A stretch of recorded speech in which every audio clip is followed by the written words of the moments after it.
Hello students, आज की video में मैं आपको एक्सप्लेन करूंगा दैट इज एक्सरसाइज 8.1 का क्वेश्चन नंबर 5। हम लोग क्लास 9 मैथ्स का चैप्टर 8 कर रहे थे that is quadrilateral.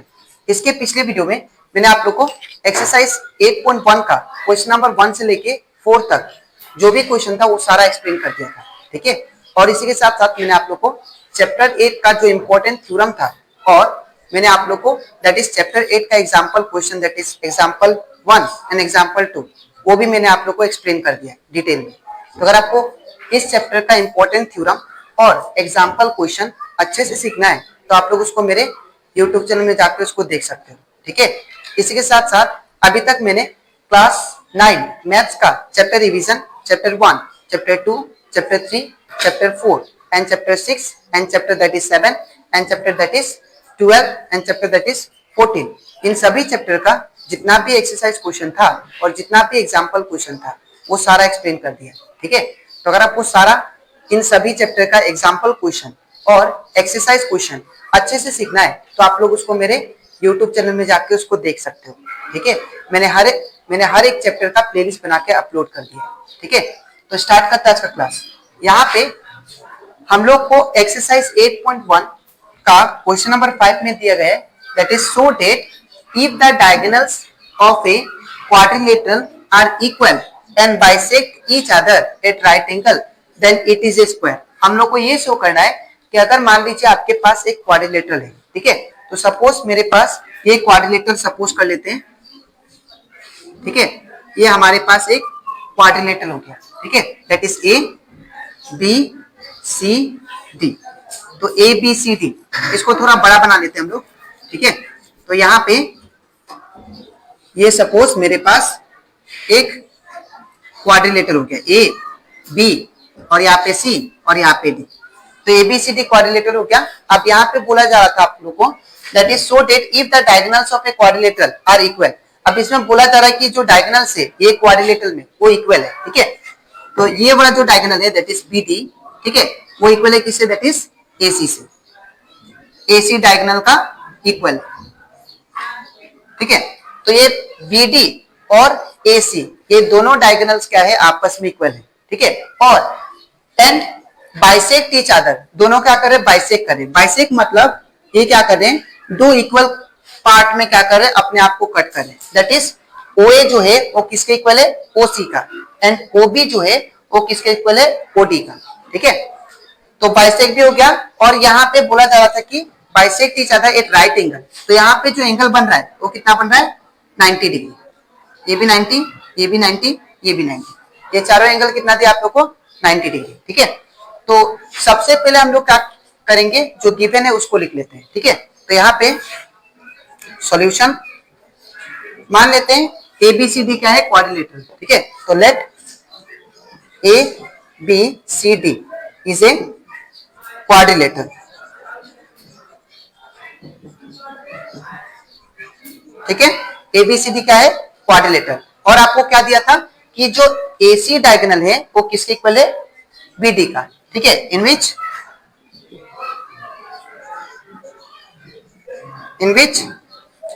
That is AC is equal to BD, AC equal to BD, ठीक है।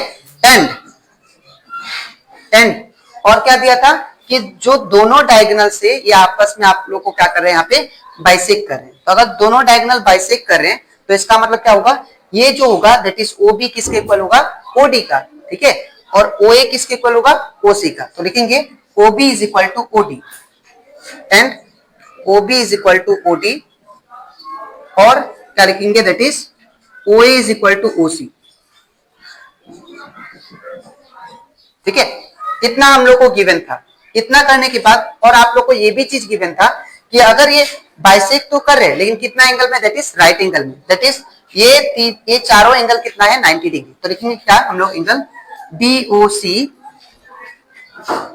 Therefore angle DOC plus equal to angle कौन सा? That is DOA is equal to angle कौन सा? इज इक्वल टू एंगल क्या होगा फिर? That is DOA के बाद that is AOB, angle AOB is equal to angle फिर कौन सा होगा? दैट इज BOC, BOC ये सभी कितना है 90 डिग्री। ठीक है, अब इतना करने के बाद अब हमें प्रूफ क्या करना वो लिख लेते हैं। हम लोग को ये प्रूफ करना है कि जो ABCD है ये एक टाइप का क्या है, दैट इज स्क्वायर है। ठीक है, ये आपको प्रूफ करना है। ठीक है, तो हम लोग लिख लेते हैं यहाँ पे to prove that is ABCD is a square, ये हम लोग को प्रूफ करना है। ठीक है, तो स्टार्ट करते हैं हम लोग प्रूफ। तो यहाँ पे सबसे पहले हम लोग जानते हैं, यहाँ पे प्रूफ में हम लोग जानते हैं कि जो स्क्वायर होता है वो एक टाइप का पैरेललोग्राम होता है जिसका हर साइड इक्वल होता है। ठीक है, और जो स्क्वायर का एक एंगल क्या होता है, दैट इज 90 डिग्री। ठीक है, तो यहाँ पे वही चीज लिखेंगे कि a square is a type of parallelogram in which all the sides are equal and one angle is equal to 90 degree.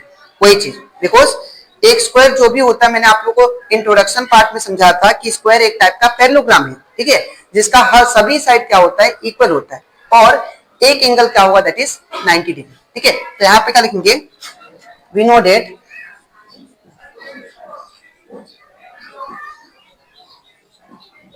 A square is a parallelogram in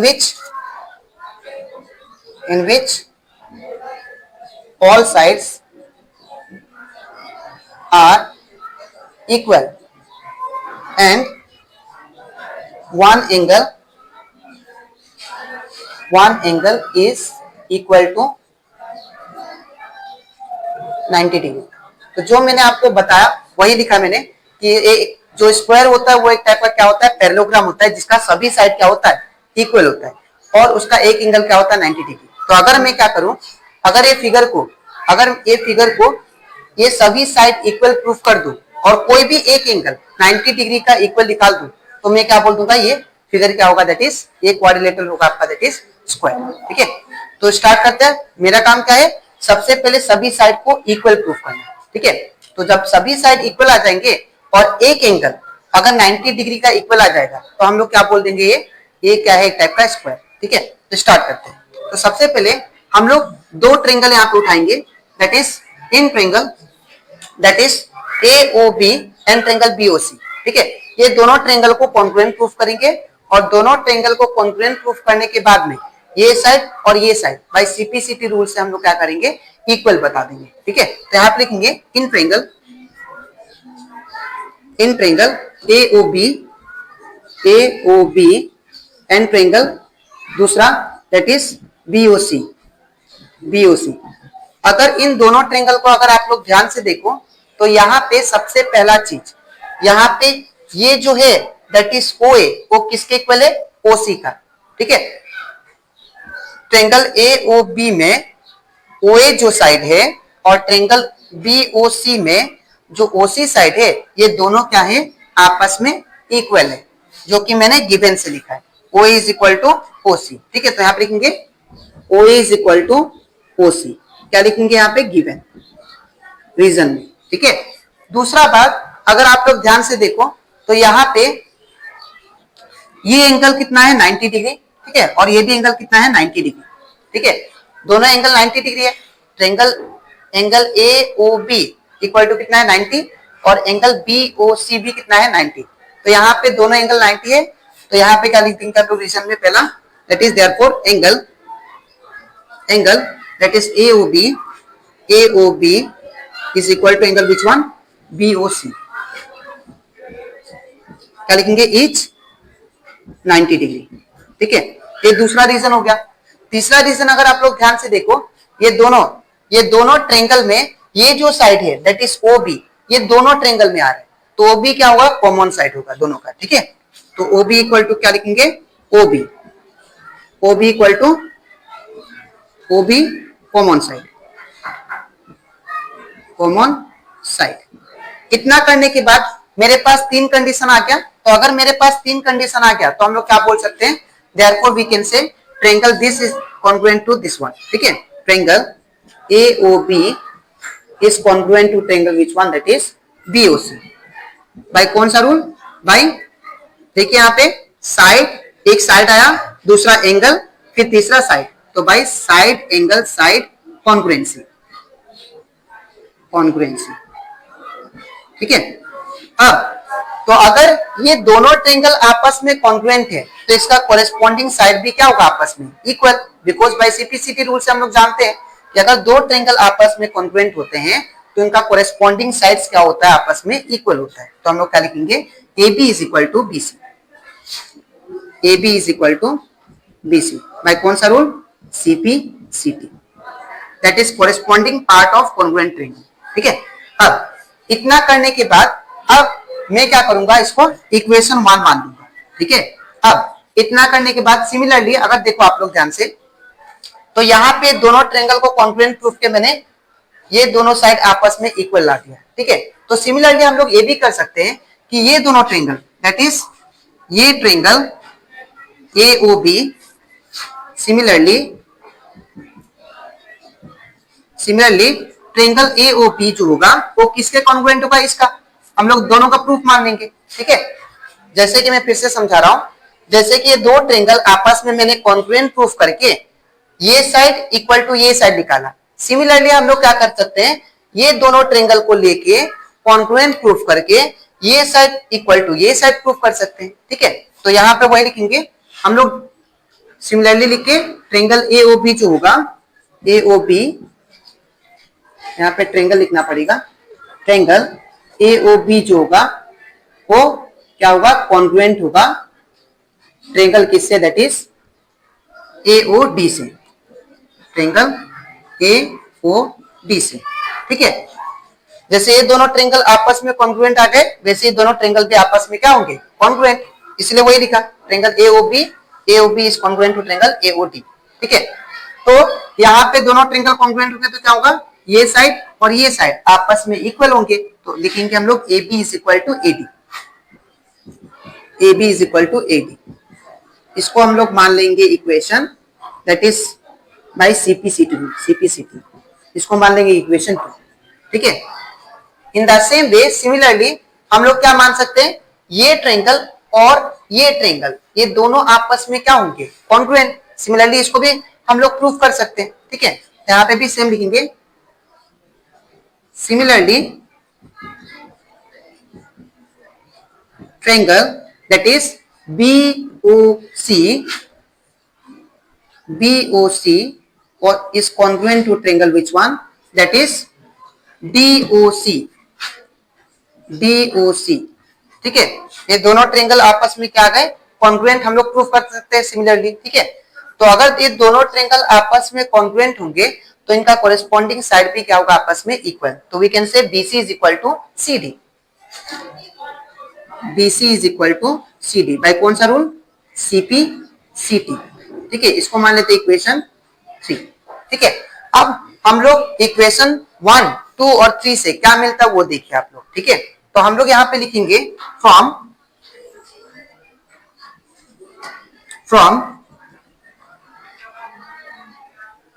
equation, देखिए यहाँ पे ध्यान से 1, 2 एंड 3, 1, 2 एंड 3, 1, 2 और 3 से क्या मिलता है, देखिए AB जो है किसके इक्वल है, BC का, तो यहाँ पे लिख देते हैं AB किसके इक्वल है, BC का। तो अगर आप लोग ध्यान से देखो इक्वेशन 3 में देखो BC किसके इक्वल है, CD का, BC इक्वल है दैट इज CD का, तो यहाँ पे क्या लिखेंगे, BC is equal to CD। और यहाँ पे और देखिए इक्वेशन 2 में AB किसके इक्वल है, AD का, तो यहाँ पे क्या लिख सकते हैं, AB किसके इक्वल, दैट इज AD का। मैं फिर से बता रहा हूं, यहाँ पे अगर आप लोग ध्यान से देखो इक्वेशन 1, 2 और 3 में AB किसके इक्वल है, BC का, तो मैंने लिख दिया, ठीक है। इसके बाद BC किसके इक्वल है, 3 में देखिए आप लोग BC किसके इक्वल है, CD का, तो मैंने BC इक्वल टू किसका लिख दिया, CD का, ठीक है। अब इन द सेम वे इक्वेशन आप लोग 2 में देखो AB और एक का इक्वल है दैट इज AD का, तो मैंने AB इक्वल टू AD भी लिख दिया, ठीक है। तो ये चारों साइड क्या हो गए, आपस में इक्वल हो गए। तो अगर चारों साइड आपस में इक्वल हो गए तो ये क्या हो गया, प्रूफ, दैट इज ये एक टाइप का पैरेललोग्राम प्रूफ हो गया, ठीक है। तो यहाँ पे तो देयरफॉर इसको मान लेंगे हम लोग इक्वेशन दैट इज 3 के बाद 4, ठीक है। इतना करने के बाद अब हम लोग क्या करेंगे, दैट इज दो ट्रेंगल को आपस में कॉन्ग्रुएंट प्रूफ करेंगे, ठीक है। दैट इज अब यहाँ पे हम लोग एक एंगल, ये सभी साइड तो इक्वल तो आ गया, अब मुझे क्या करना है, कोई भी एक एंगल 90 डिग्री के इक्वल प्रूफ करना है, ठीक है। तो हम लोग क्या करेंगे, यहाँ पे मैं दो ट्रेंगल लूंगा, आप लोग ध्यान से देखना। पहला ट्रेंगल मैं ए बी सी लूंगा, ठीक है, और दूसरा ट्रेंगल क्या लूंगा, that is D B C लूंगा, ठीक है। तो यहाँ पे अगर आप लोग ध्यान से देखो, अगर ये चारों साइड आपस में इक्वल है तो ये एक टाइप का पैरेललोग्राम हुआ, ठीक है। तो देयरफॉर लिखेंगे हम लोग, it is A, therefore ABCD is A B C D is a parallelogram. तो एबीसीडी क्या हो गया, हमारा parallelogram.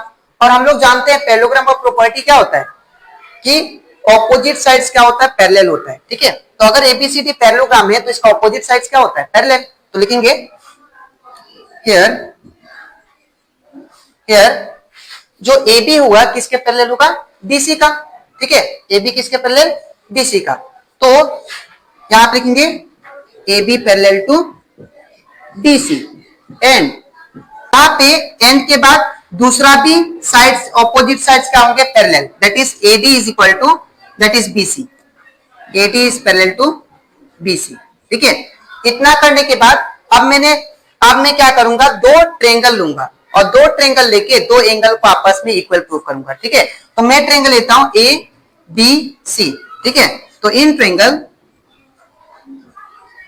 A B C and triangle दूसरा लेता हूं, that is B D C, triangle B D C. अब मैं तो यहां पे मैंने दो ट्रेंगल लिया, that is A B C और डी बी सी। अगर इन दोनों ट्रेंगल, अगर आप लोग ध्यान से देखो, पहला चीज मुझे तीन कंडीशन चाहिए इन दोनों ट्रेंगल को आपस में कॉन्ग्रुएंट प्रूफ करने के लिए, ठीक है। तो पहला कंडीशन ये है कि यहाँ पे जो AC है, AC एक टाइप का डायगोनल है और BD भी क्या है, डायगोनल है। तो डायगोनल दोनों क्या है, आपस में इक्वल। ये मैंने गिवन में ही लिखा था, ठीक है। तो क्या लिखेंगे, AC is equal to, that is BD। ये क्या होगा, गिवन में रीजन, ठीक है। इतना करने के बाद फिर दूसरा अगर देखो आप लोग, तो यहाँ पे ये side, that is A B C triangle में ये वाला साइड, ये वाला, ठीक है। और ट्रेंगल डी बी सी में ये वाला साइड, ये दोनों साइड आपस में क्या होंगे, इक्वल होंगे। तो क्या लिखेंगे हम लोग, that is A B is equal to D C, A B is equal to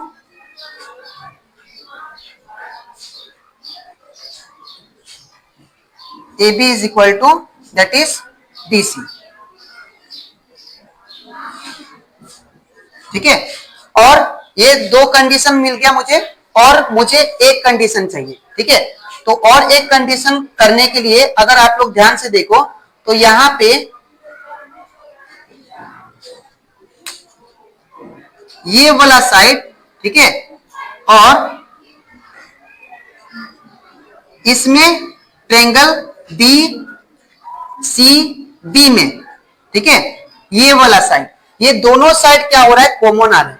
मैं फिर से बता रहा हूं, ए बी सी ट्रेंगल में ये वाला जो साइड है और ट्रेंगल डी बी सी में ये वाला साइड जो है, ये दोनों ट्रेंगल में कॉमन आ रहा है। तो क्या लिखेंगे, BC is equal to BC, यहां पे लिखेंगे BC is equal to BC, that is common side, common side.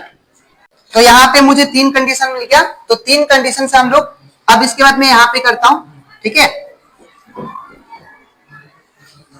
यहाँ पे। तो अब मेरे पास तीन कंडीशन मिल गया, तो हम लोग क्या बोल सकते हैं, that is therefore triangle, that is ABC is congruent to triangle which one, that is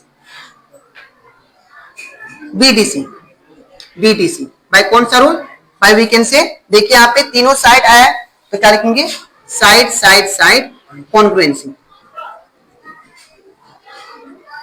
ठीक है। तो अगर ये दोनों ट्रेंगल, दैट इज ABC और ट्रेंगल DCB, अगर ये दोनों ट्रेंगल आपस में कॉन्ग्रुएंट है तो ये वाला एंगल और ये वाला एंगल दोनों आपस में क्या होंगे, इक्वल। तो लिखेंगे हम लोग angle B is equal to angle C by कौन सा रूल, सीपी सीटी। ठीक है, अब यहाँ पे अब हम लोग लास्ट प्रोसेस करते हैं। अब अगर आप लोग ध्यान से देखो, यहाँ पे मैंने आपको बताया था कि अगर एबीसीडी पैरेललोग्राम है तो ये जो लाइन है, एक ये जो साइड है किसके पैरेलल होगा, सीडी का। ठीक है, तो यहाँ पे लिखेंगे here AB is parallel to किसका है, AB is parallel to CD या DC। ठीक है, तो अगर AB पैरेलल है DC का तो ये क्या हुआ, ट्रांसवर्सल हुआ। ठीक है, CB क्या हुआ, ट्रांसवर्सल। तो CB क्या होगा, CB इज ट्रांसवर्सल। ट्रांसवर्सल मैं फिर से बता रहा हूं, यहाँ पे AB किसके पैरेलल है, DC का। तो अगर AB पैरेलल है DC का तो ये क्या हुआ, हमारा ट्रांसवर्सल हुआ। ठीक है, अब ट्रांसवर्सल में मैंने आपको सिखाया था कि जो इसका इंटीरियर एंगल जो होता है, ये वाला एडजेसेंट एंगल क्या होता है, इन दोनों एंगल का सम किसके बराबर आता है, 180 का। तो क्या लिखेंगे यहाँ पे, angle B plus angle C, angle B, therefore angle B plus angle C किसके बराबर आएगा, 180। मैं फिर से बता रहा हूं, AB पैरेलल टू किसके इक्वल है, DC का। तो अगर ये दोनों लाइन पैरेलल है और ये ट्रांसवर्सल है तो अंदर का जो एडजेसेंट एंगल का जो सम होता है वो किसके बराबर आता है, 180 का। ठीक है, तो 180 के बराबर, तो यहाँ पे हम लोग क्या लिखेंगे, एंगल C की जगह पे क्या लिख सकते हैं, एंगल B। इसको सेम लिखेंगे हम लोग, और एंगल C की जगह पे एंगल B लिखेंगे, इक्वल टू 180। अब यहाँ पे कितना आ गया, 2 एंगल B आ गया और इक्वल टू 180। तो अगर मैं एंगल B को सिंगल छोड़ू तो 2 कहां जाएगा, इसका नीचे। तो एंगल B इक्वल टू क्या होगा, 180 डिग्री बाई 2, 2 9 18 0। तो कितना आ गया, that is angle B equal to 90 degree. ठीक है, तो अगर angle B equal to 90 degree आ गया तो हम लोग क्या बोल सकते हैं, हम लोग बोल सकते हैं, मैंने आपको पहले ही बोला था कि एक पैरेललोग्राम तभी स्क्वायर होता है जब उसका सारा साइड क्या हो, इक्वल हो, और एक एंगल कितना आ जाए, 90 डिग्री। तो एक एंगल 90 डिग्री आ गया। ठीक है, तो therefore we can say ABCD is a square। ठीक है, तो ये कंप्लीट हो जाता हमारा एक्सरसाइज 8.1 का क्वेश्चन नंबर 5। तो आई होप आपको ये क्वेश्चन अच्छे से क्लियर हो गया होगा। ठीक है, तो आपको लिखना कैसे मैं बता देता हूं। सबसे पहले ये पार्ट, इसके नीचे आपको लोग ये लिखना, और इसके नीचे आप लोग ये लिखना, और इसके नीचे आपको ये लिखना है। ठीक है, ये सबसे लास्ट पार्ट है। ठीक है, ये पहले लिखना, सेकेंड में ये लिखना है उसका नीचे, और उसका नीचे ये, और उसका नीचे ये। अब इसके नेक्स्ट वीडियो में मैं आप लोग एक्सप्लेन करूंगा एक्सरसाइज 8.1 का क्वेश्चन नंबर 6। ठीक है, तो आज के लिए इतना ही, मिलते हैं नेक्स्ट वीडियो। Thank you.